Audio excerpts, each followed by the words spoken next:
आज लता जी हमारे बीच नहीं है और ये बहुत दुख की घड़ी है और पूरे देश के लिए, हमारी इंडस्ट्री के लिए भी और पूरे देश के लिए बहुत ही दुख की घड़ी है। और ये वो खालीपन है, ये वो क्षति है जिसको कभी पूरा नहीं किया जा सकता।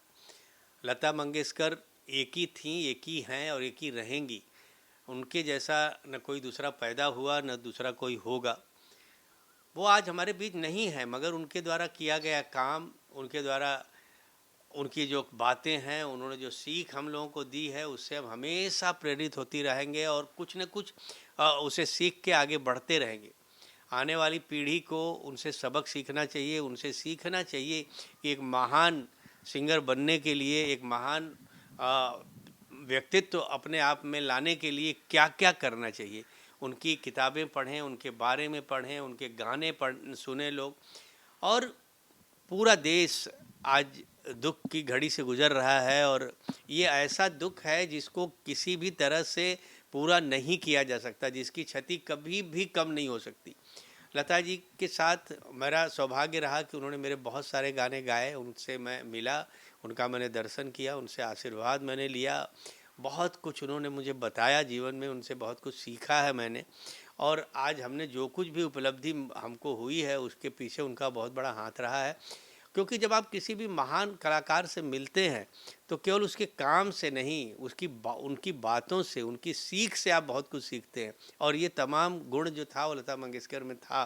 वो जब भी अपने किसी करीबी से मिलती थी तो उनसे, वो एक ग्रेट फिलासफर थी, वो एक, उनको जीवन में एक कमाल की ह्यूमन बीइंग थी। लोगों के बारे में आज तक आखिरी दम तक जो नए सिंगर, चाहे वो इंडियन आइडल के हों, सारेगामा के हों, उनके बारे में सुनती थी, उनकी तारीफ़ करती थी। कभी भी उन्होंने ये सोचा ही नहीं कि उनसे बड़ा कोई दुनिया में नहीं है। वो हमेशा अपने आप को छोटा करके ही दिखाती थी, यही उनकी महानता थी। मैं तमाम लोगों से प्रार्थना करता हूँ कि उनकी आत्मा की शांति के लिए प्रार्थना करें, उनके घर वालों को इस दुख की घड़ी से गुजरने के लिए प्रार्थना करें।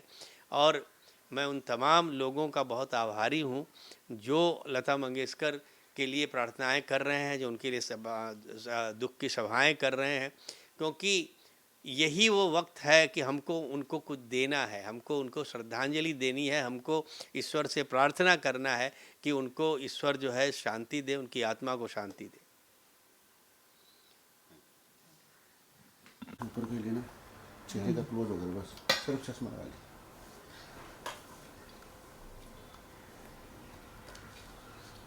ये तो बहुत बड़ी हानि हुई है सब। अरे बहुत बहुत बड़ा राष्ट्रीय और हानि है। लोग इस वक्त पूरा देश देखते हैं, प्रधानमंत्री तक आ रहे हैं, अब इसी से अंदाज़ा लगा लो। जी जी जी। और वो कौन आ रहा है कौन नहीं जा रहा है वो अलग बात है, पर उनका काम ही इतना कमाल का है।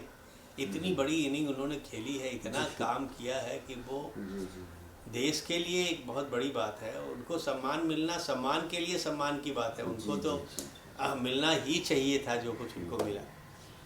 1942 से उन्होंने डेब्यू किया, 42 वो 28 कब में उनका जन्म हुआ था, 1929 में। क्योंकि मेरे पिताजी 30 में पैदा हुए थे। अच्छा। वो 29 में हुई है, 13 साल की उम्र से। और कितना संघर्ष किया है, बर्तन मांजने से लेके क्या शुरू करके, फिल्मों में काम करने से लेके, नाटक में काम करने से लेके, इतनी बड़ी जिम्मेदारियों को लेके भी इतनी सारी उपलब्धि हासिल करना। आप सोचिए उन्होंने कितनी मेहनत की होगी, कितनी साधना की होगी इस काम के लिए। संगीत की देवी तो ऐसे ही थोड़ी संगीत की देवी बोलते थे, स्वर कोकिला ऐसे ही थोड़ी बोलते थे भैया। जी सर, जी सर। चलो, थैंक यू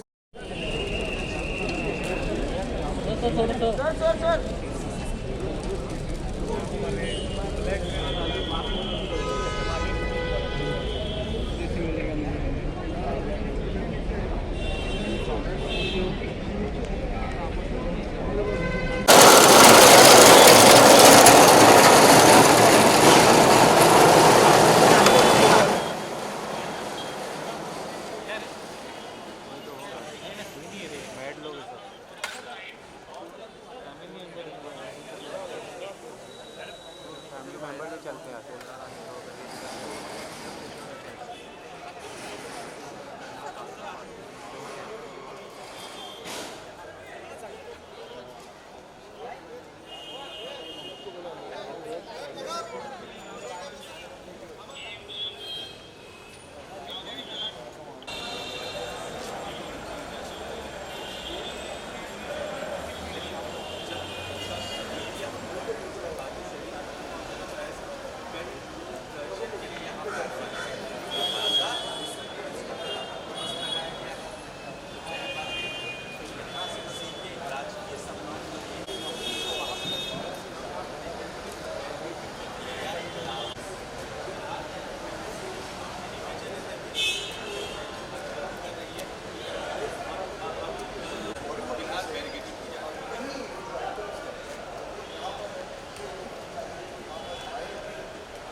बॉलीवुड के एक्टर्स है, हमारी बातों के लिए भी कुछ समझते और सारे का सारा बॉलीवुड रास्ता में लगा हुआ है, लगा जल्द से जल्द ठीक हो जाए, जल्द से घर हो जाए, घर आ जाए।